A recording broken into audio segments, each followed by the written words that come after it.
मित्रांनो, वेळ जेव्हा ओपीडी मध्ये आम्ही सांगतो की स्वतःसाठी थोडासा वेळ काढा आणि स्वतःसाठी दिवसभरातला ऍटलिस्ट 1 तास तरी काढा, तेव्हा एक प्रश्नांची उत्तरं रेडी असतात की डॉक्टर वेळच नाहीये.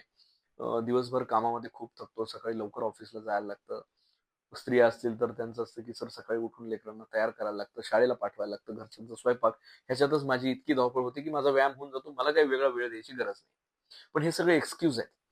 आपल्या शरीराला आपण 1 तास देणं खूप जास्त गरजेचं आहे, ज्याच्यामध्ये तुम्ही व्यायाम करा, वॉकिंग करा, योगा करा, एरोबिक्स करा. जे काही तुम्ही कराल, ती तुमच्या शरीरावरची इन्व्हेस्टमेंट आहे. सो हा 1 तास जर आपण आपल्या शरीराला नाही दिला, तर ह्याची मोठी किंमत आपल्याला मोजावी लागू शकते. आणि स्वतःला एक प्रश्न विचारा, की आपण ही जी दिवसभराची मेहनत, धावपळ सगळी करतोय, ही कोणासाठी करतोय? तर उत्तर असं येईल, की डॉक्टर मी माझ्या फॅमिलीसाठी करतोय, माझ्या बायकोसाठी करतोय, माझ्या नवऱ्यासाठी करतोय, माझ्या लेकरांसाठी करतोय, त्यांच्या उज्ज्वल भविष्यासाठी करतोय. हो, पण त्यांचं उज्ज्वल भविष्य हे कधी असणार आहे, जेव्हा तुम्ही निरोगी असाल. जर तुमचं अर्ध आयुष्य डॉक्टरांच्या ओपीडीला किंवा 5 स्टार आयसीयूचे बिल भरण्यामध्येच जाणार असेल, तर अजून एकदा विचार करा, की आपण जे काही करतोय ते योग्य करतोय. जर ह्या दिवसभराच्या वेळातनं आपण 1 तास स्वतःसाठी काढू शकलो, तर आपण हा मोठा पार्ट आयुष्याचा अतिशय चांगला जगू शकू. आपण जे काही आपल्या शरीरावर पहिल्या 40, 45, 50 वर्षांमध्ये इन्व्हेस्ट करतोय, त्याची परतफेड आपलं शरीर पुढचे 20-30 वर्ष करतं.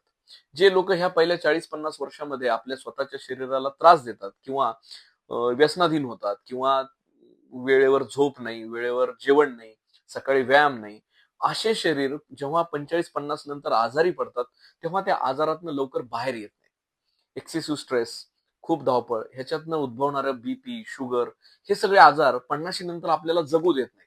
म्हणजे आपण जो पैसा वयाच्या 45-50 वर्षापर्यंत पुढचं आयुष्य चैनीत घालवण्यासाठी किंवा सुखी आयुष्य जगण्यासाठी घालवतो, त्या सुखी आयुष्याची नक्की व्याख्या काय? तर मला असं वाटतंय, हॉस्पिटल फ्री लाईफ. की आपल्याला आयुष्यात दवाखान्यामध्येच अर्धा वेळ जर घालवायचा नसेल, तर आपण सगळ्यांनी आत्तापासूनच निरोगी राहण्याची तयारी केली पाहिजे. आणि ते निरोगी राहण्यासाठी स्वतःसाठी थोडा वेळ देणं गरजेचं आहे. मग हा वेळ फक्त व्यायामासाठीच वापरावा का? नाही. आठवड्यातला 1 तास आपल्या एक 4 मित्रांशी किंवा मैत्रिणींशी गप्पा मारण्यात घालवा.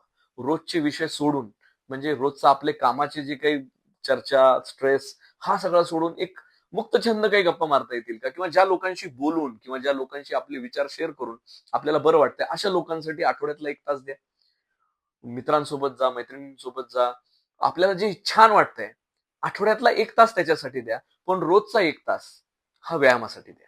आणि जेव्हा आपण हे करू, तेव्हा मला असं वाटतंय, की आपण निरोगी आयुष्याकडे पुढे जाऊ. आणि मी जसं सांगितलं, हा जर 1 तास आपण नाही दिला, तर डॉक्टरांच्या ओपीडीतलं वेटिंग मिनिमम 2 ते 3 तास आहे. सो कुठला वेळ आपल्याला शरीरासाठी द्यायचा आहे, ओपीडीतल्या वेटिंगचा की स्वतःच्या व्यायामासाठीचा, ह्याचा निर्णय आपण घ्यायचा आहे. काळजी घ्या. Thank you.